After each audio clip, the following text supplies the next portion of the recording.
ওরা কি পারবে সামলাতে? আরে খাদের কথা বলছেন স্যার, ওদের মেকআপ করতে করতে দিন শেষ হয়ে যায়, ওরা নেবে ফাংশনের দায়িত্ব। এইসব ফালতু বকাই হয়েছে। আমি কি ছেলেদেরকে বলে দিছি ওরা অ্যারেঞ্জমেন্ট গুলো করুক। না না, ছেলে মেয়ে সমান অধিকার। প্রতি বছর ছেলেরা করে আসছে, এবছর মেয়েরা করবে। আপনি কি বলেন স্যার? হ্যাঁ, মেয়েরাই করুক। তোদের মতো পুরুষের লেগে তো আজ মেয়েরা ক্ষমতায় আসে। শালালাল পড়া কোথাকার। কিছু বললেন টনি বাবু?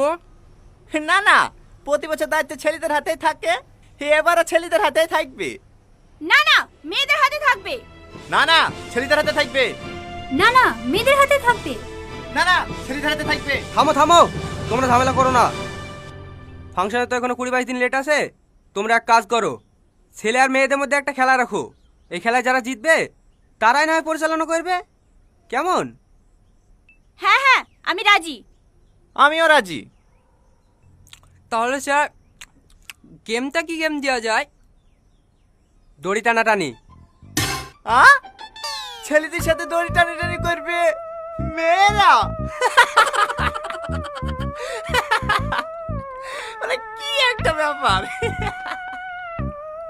তাই হয়?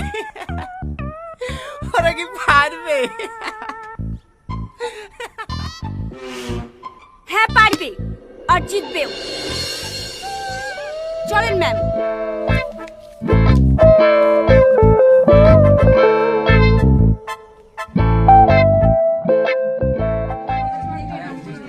Good morning sir.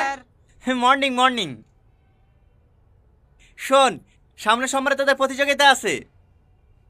প্রতিযোগিতা কিসের স্যার? ওই কটা গাধার সাথে তোদেরকে দড়ি টানাটানি করতে হবে। গাধার সাথে? আরে বুঝলি না, মেয়েদের কথা বলছি।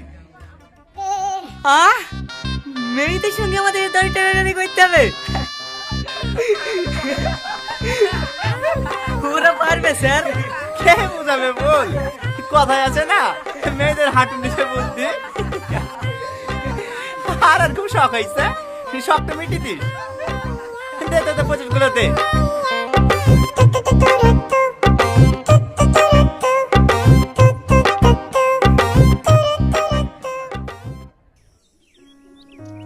সবই বুঝতে পারছি ম্যাম, প্রতি বছর ওরাই মডেলি করে, আমাদেরকে ফাংশনে ঢুকতেই দেয় না, গেট থেকে বের করে দিতে চাই, অনেক অপমান করে।